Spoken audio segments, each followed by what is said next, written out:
to the Major League Baseball Draft Preview Show. I'm Jenni Carlson with Ryan Aber. Ryan, baseball draft starts tonight, Tuesday night, in prime time.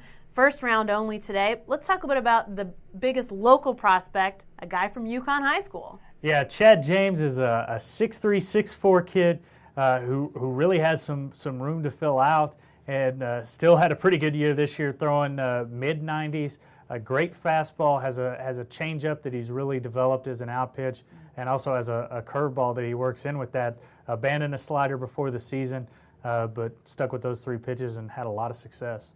Any red flags with Chad James? I mean, it sounds like he's almost universally expected to be a first-round guy.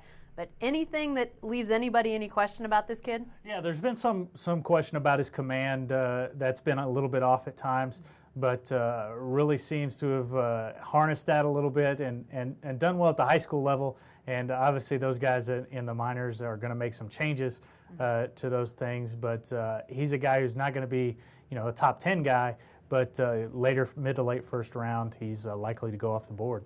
We're not expecting any other local connections of guys to go in the first round, but you might start to see some other locals come up from Oklahoma State. Sounds like their pitchers might be the ones taken most earliest in the draft from the Cowboys. Yeah, all 3 weekend pitchers for the Cowboys are eligible for the draft, all 3 juniors. The one that's going to come off the board quickest likely is Andy Oliver. Of course, we've heard a lot about him the last couple of years, but they really like his stuff. And he could come off the board maybe today, maybe early tomorrow. Okay. And let's turn our attention lastly to Oklahoma and sort of what's going on with them with the draft. They don't have a lot of high-profile guys, but they have a lot of guys. Yeah, they have as many as 11, John Helsley wrote today, that have a chance to go off the board, and only 2 of those guys are seniors. So that's going to determine a lot of OU's fortunes for next year, depending on how many of those guys, 1, are picked and 2 decide to sign.